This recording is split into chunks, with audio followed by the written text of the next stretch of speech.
Welcome to The Release Show. I'm your host, Brittany Scanias. On today's show, we have Andreia Trigo. Andreia is a multi-awarded nurse consultant, researcher, and TEDx speaker. Combining her medical experience and her infertility journey, she's developed unique strategies to help people currently undergo similar challenges to achieve their reproductive goals. Her mission is to improve accessibility to fertility care and support worldwide at minimal cost to populations. She is the founder of the Enhanced Fertility Programme, the evidence-based program that improved health for fertility, currently in use by several clinics and patients worldwide. Let's welcome Andreia. Thank you, Brittany. Thank you so much for inviting me to be here today with you. Thank you so much. All the way from the UK. Yes. Before we dive into your long line of noteworthy achievements, we would like to know what inspired you to become a voice for people dealing with infertility? Well, Brittany, it started when I was diagnosed with my own fertility issues. I was very young. I was just 17. And I wasn't expecting it. I wasn't planning on having children or trying to have children at that time. Mm-hmm. But I was told that I had been born without a uterus. Mm-hmm. So that was a very big shock in my life. It was very difficult to cope with it because even though I wasn't trying to conceive, I have a very big family. And I always thought that one day, the same thing that everyone wants, you study, you get a house, you get married, you have children, I thought that was normal.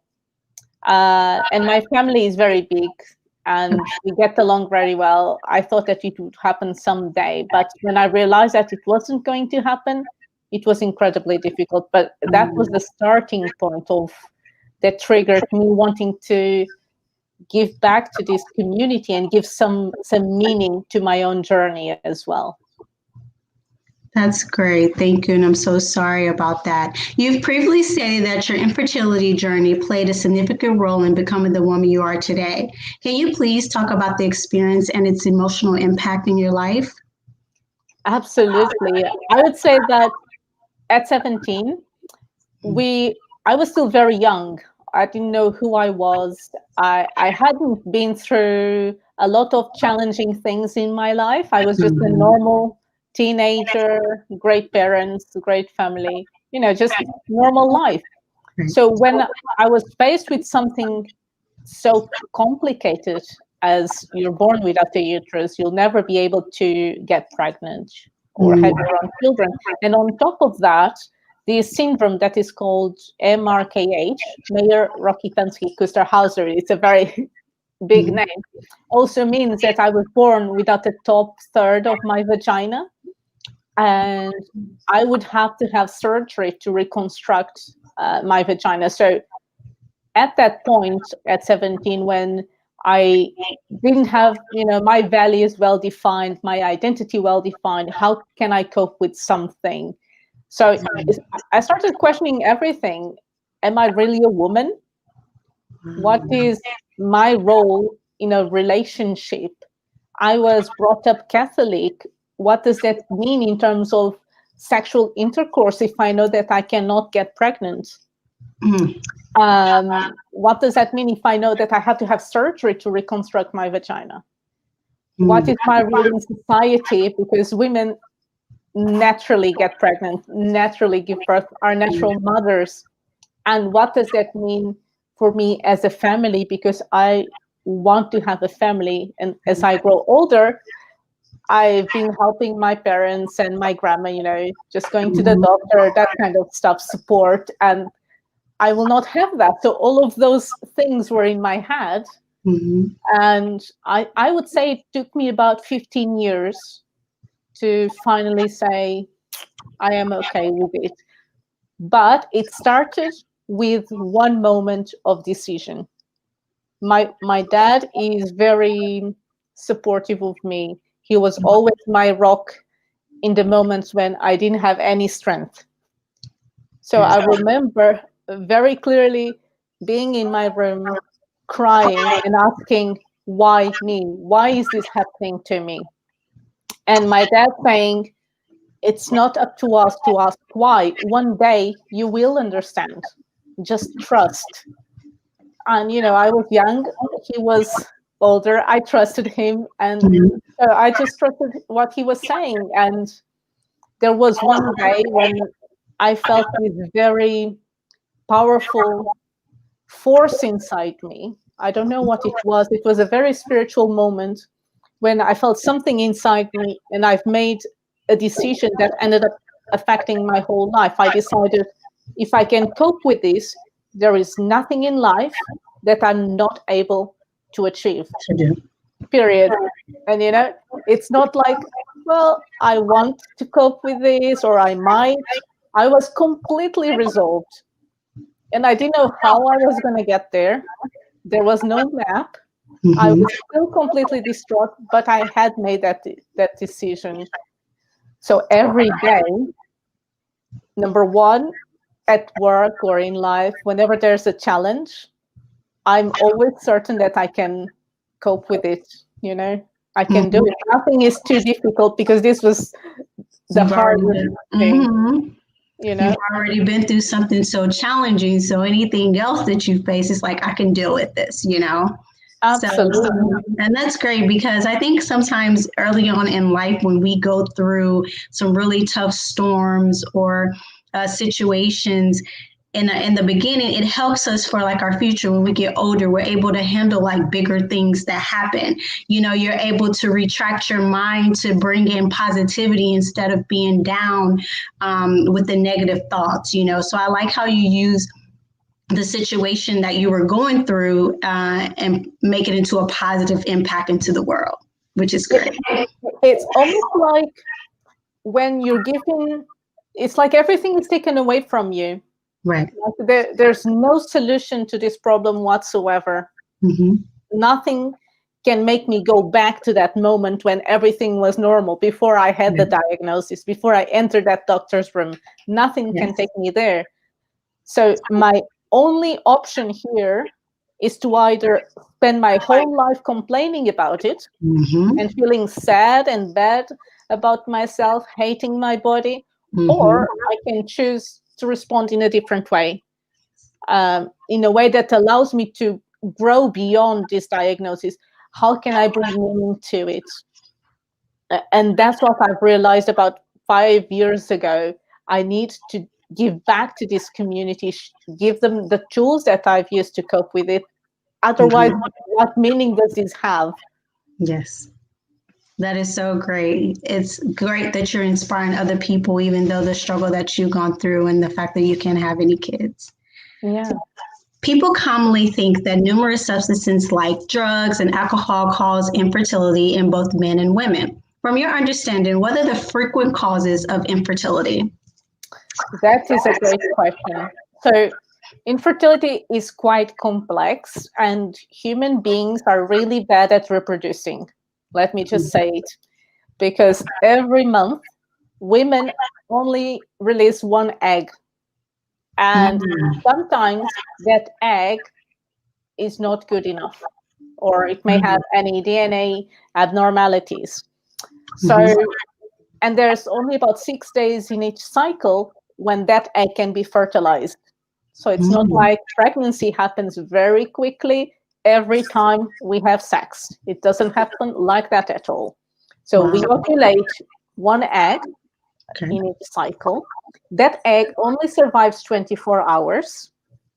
So it can only be fertilized by sperm on that day of ovulation when it's released, or the 5 days before. And that's because sperm can survive inside the female reproductive tract up to 5 days. So there's so many things that can go wrong here along the way. So there can be problems that are related to the egg or the sperm in terms of quality. It can be problems in terms of quantity as well. In terms of anatomy, we can have problems with our fallopian tubes, with our uterus, with our vagina. Men can have anatomical problems as well that cause, for example, obstructions that don't allow the sperm to be released, or there can be certain problems where the testicles are too hot and the process of forming sperm is not done properly. So many things can go wrong. And what you're talking about, those lifestyle factors, they play a very important role in that. Okay. Because a lot of that causes what we call oxidative stress. And let's say a car is working. When we have the car working, we have all the fumes that are coming out that are just leftovers. It can't be kept inside the car, right? Our cells do the same. When our cells are functioning, they have toxins that are released as part of the natural process of the cell functioning. However, when the cells produce more toxins than they are able to release, there's something happening called oxidative stress that causes changes in DNA. Okay. And that can change sperm and that can change egg, which means that maybe they're not able to fertilize or they're not able to replicate or develop into an embryo and a baby. So it's really important to, smoking is one of the big ones.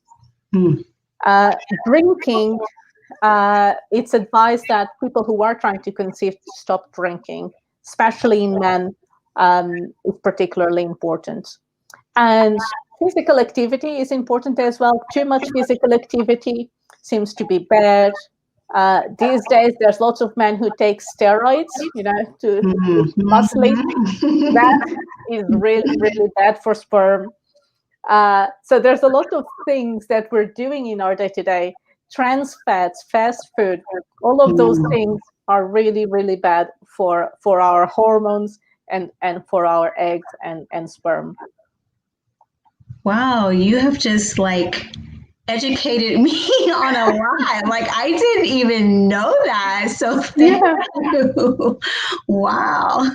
I think a lot of people don't know, because if you remember being at school in sex education classes, they only teach us how to avoid a pregnancy, right? Right.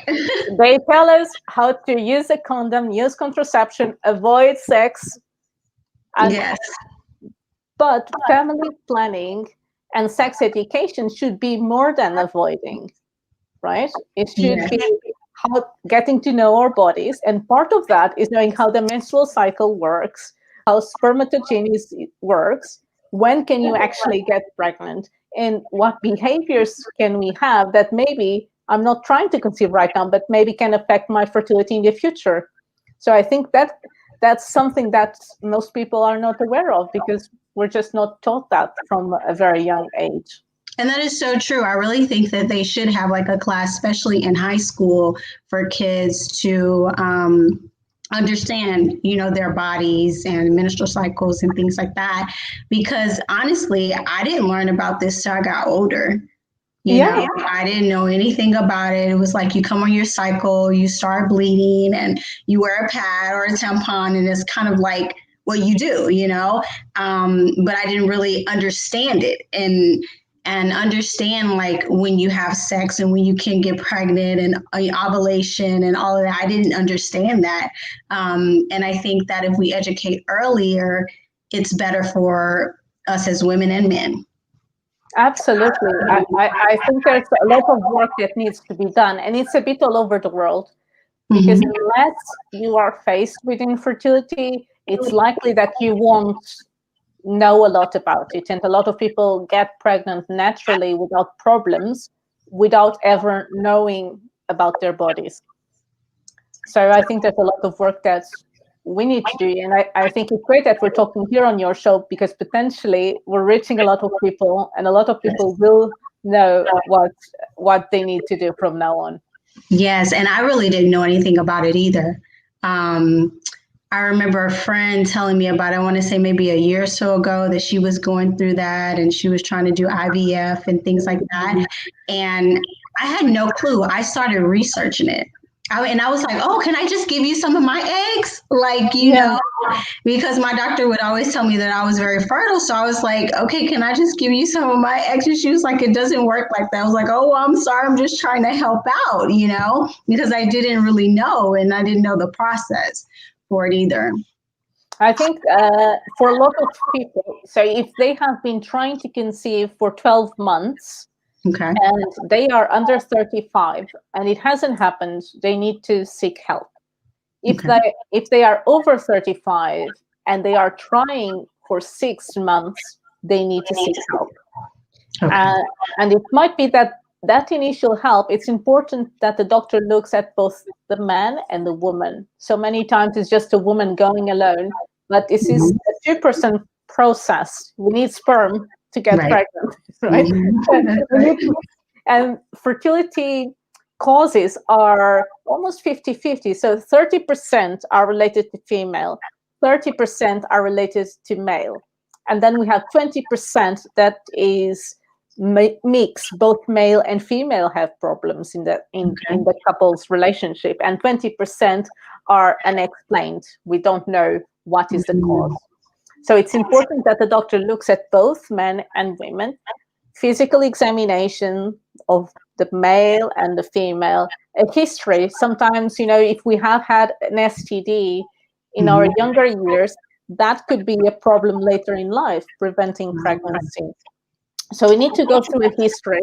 We need to do some blood tests to check hormones, for example, scans to check the ovaries, if we have enough eggs. So that is just a basic understanding.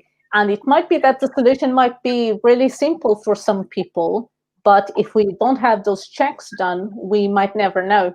So it might be that some women will need a medication to trigger ovulation, for example, so that the egg is released from the ovary. And if that is the case, then you can start taking that medication, then you can get pregnant naturally. Oh, okay. Other women, it might be that they need another medication, progesterone, to support the uterus lining, because the uterus lining needs to be of a certain thickness so that the embryo attaches and then grows. Okay. So solutions can be quite simple, or they can be more advanced, invasive, like IVF. But people do need to go to the doctor. They need to have these checks done. Thank you so much for that information. Still on the subject of cause and effect, what are some of the best ways to prevent infertility in women? So I would say that one of the most common causes of infertility is ovulatory problems. So that is usually related to the levels of our hormones. So if we lead a healthier lifestyle, for example, eating healthy, avoiding trans fats, avoiding refined sugars, avoiding sugared sodas, a healthy lifestyle will give our bodies the nutrient it needs to do what it does naturally. When we start putting a lot of processed foods into our diet, it works as endocrine disruptors. They are mimicking our hormones, and then our hormones get out of balance, and then our ovulation it doesn't happen, and then we can't get pregnant. So for women, as ovulation disorders is one of the biggest causes, I would say a healthy diet is very important. And then a healthy physical activity, exercise as well. We usually say 30 minutes a day of moderate exercise is good, or 3 times a week, 1 hour, but not too intense. We don't want to do boot camp, HIIT training, or anything too strenuous. Okay. But a general healthy lifestyle is what works best to improve fertility. So tell us about your Enhanced Infertility Program. What is it about, and what is your goal? Yeah, so my goal is to make fertility education and support accessible to everyone in the world. And I'm so passionate about it because, as we've been talking, a lot of people don't know the basics. And then once they're faced with a problem and they start reading, patients often become almost graduates and they learn a lot, but then they struggle to find specific information about their problems, or they go on Google to learn about it. And Google is not very trustworthy. So I want to make this trustworthy information available to everyone, support available to everyone, because support is usually an add-on to treatment. Treatment is expensive in clinics, and you need to pay for counseling or any kind of emotional support on top of it. So the way to make it reach everyone has to be digital, right? Everyone has a phone. So we made this app where people can have our online course that is absolutely free. There's videos, there's text, there's images with graphics that to help them understand how their body works, how treatment works. And then we have a lot of support resources. We have our monthly support group that is also absolutely free for everyone. Wow. We have cognitive behavioral therapy exercises that they can download and complete, start to understand, do I have any limiting beliefs that might be preventing me from moving forward with a particular area of my life? For example, I want to change my diet, but I keep trying and it's not happening. What is my belief around food? What is my relationship around food, for example? So we have launched our app in November. We're now on over 270 downloads, which is making me very happy. Because let's be honest, we are very lucky that we are living in countries where there's lots of doctors, lots of nurses, lots of psychologists. However, it still doesn't get to everyone. In America, treatment is very expensive, right? Yes. Here in the UK, we have a postcode lottery where some people have access to it, some people don't. And then when we go, for example, to Africa, where the doctor or the nurse is not readily close to in your hometown, maybe, or we go to India, for example. So I want to make it super simple for everyone to have access to the education and the support that they need during this challenging journey. And to know that we have these people and they're using it, it just brings meaning to my own journey as well. And yeah, this has been a very difficult year for everyone, but the fact that we've launched this has brought me so much joy. That is amazing. Congratulations on your app, and it's all free, which is amazing, So there's free information out there. Let everyone know how they can get that information. So all they need to do is go to the Google Store or the Apple Store and search Enhanced Fertility, and we will be there. It's a butterfly logo because it's a symbol of growing beyond the diagnosis. And it's also a symbol of, the butterfly effect. I'm flapping my wings here in the UK, but we're making an effect all over the world. That's right. Search Enhanced Fertility. And we also have a website, efp.clinic, and it's also there. So I would invite everyone who is maybe facing this challenging diagnosis to download it and check it out. Yes, please check it out. Every endeavor must have gained some form of traction as time progresses. What help has your program offered to infertile individuals, and how did it improve their lives? So far, have you seen some improvement with some of the people that have joined your group? Yes, so even though we launched the app in November, we've been building this since 2018 with a series of clinical trials. So we've noticed different things. We've noticed that people improve their ability to cope with treatment. It improved their relationship with themselves and with their partners. So I think for me, that is the biggest win that we got, because a lot of times people need the treatment. They need 1, 2, 3 cycles. On average, it's around 3 cycles to have a baby. But the emotional distress that comes with having fertility treatment is huge. So a lot of people feel they can't go ahead with the second or the third or the fourth cycle because they're so distressed. So the fact that they can cope with it and go ahead with the treatment that will give them the baby, that has been the biggest win. Oh, that is so great. You develop unique strategies to help people deal with similar challenges and achieve their reproductive goals. What are some of these strategies that you offer to these people? So we usually have the support group, which is free, and people will join from all over the world. We always have an expert joining us talking about different topics. We have also the CBT exercises that people can download and complete in their own time. Mm-hmm. We have nurses and psychologists that are available for one-to-one consultations in different parts of the world. So you can speak with someone who is close to your area, who is aware of the services that are available in your area as well. And it's an opportunity to bring it all together, because you might read a lot about the resources we have. You might work on your CBT exercises, but then you might want the one-to-one support to bring it together and talk it through. So that's why we find that is really important. Then we also work with a lot of clinics, so we can recommend you to the right clinics that can give you the support that you need.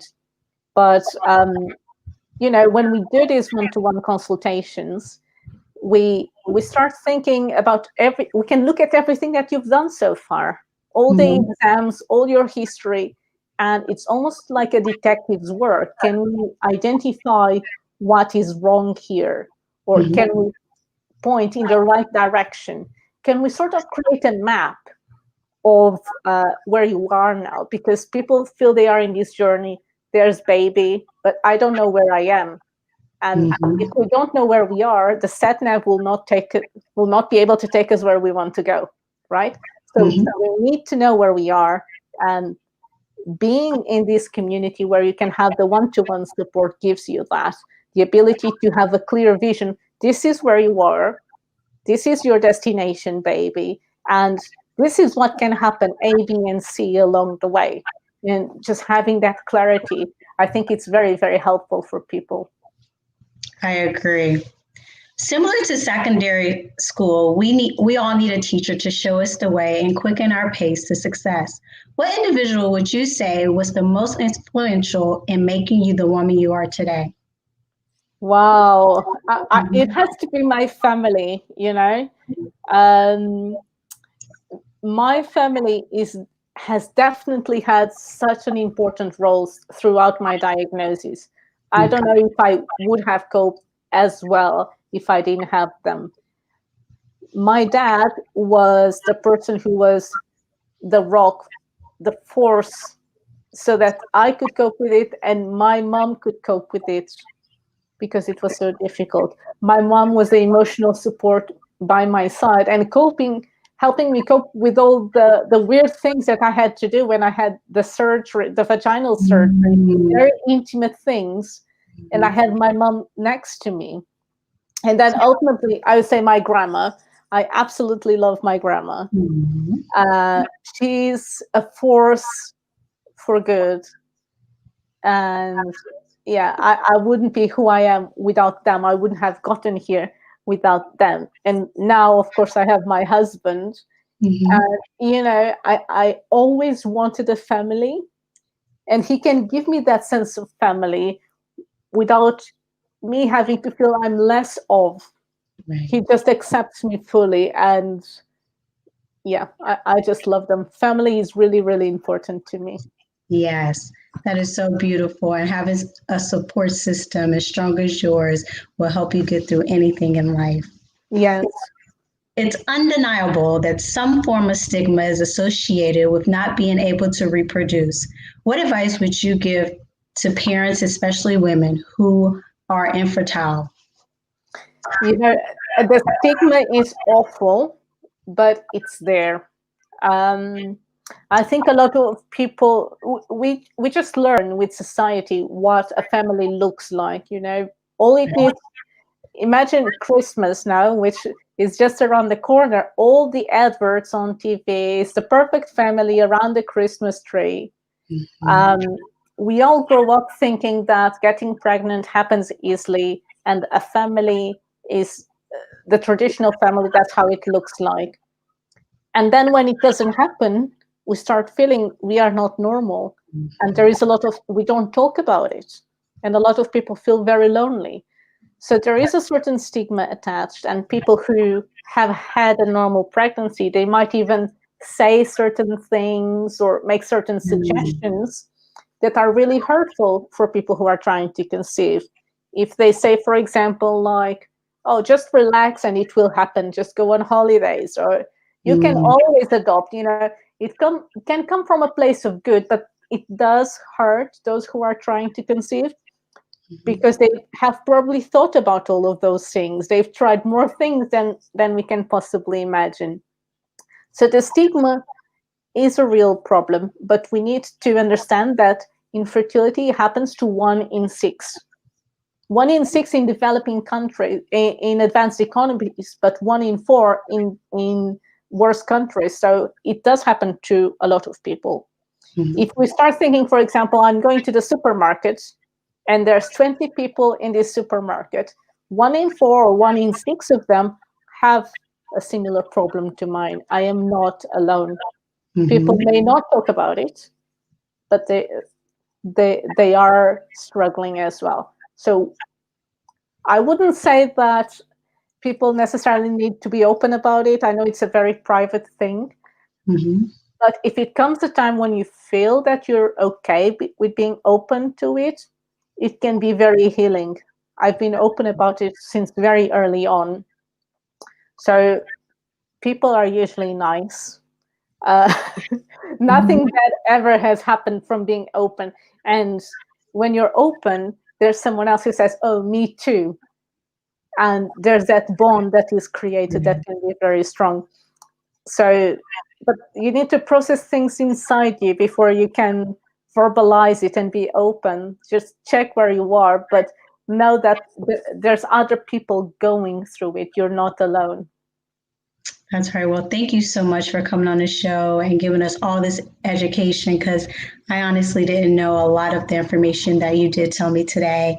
And I hope that others have gained some knowledge and that they would take along with them, especially dealing with someone who is going through infertility situation, and you need to know how to talk to them. Just like you said, mentioning adopt someone or just relax. So you don't really know if those things will help them. So you have to be caring and make sure you say the right words to them, because words hurt. They really do. And they stick with you too. So thank you so much. And thank you, Brittany. You're welcome. Let everyone know how they can reach out to you on social media and follow you and get some more information from you. Yes, so you can find me on Facebook, Instagram, Twitter as Andreia Trigo RN, for registered nurse. You can find me on our website, efp.clinic. I always answer my messages, so just make sure you pop a message if you've felt connected in some way after this live video, and I would love to hear from you.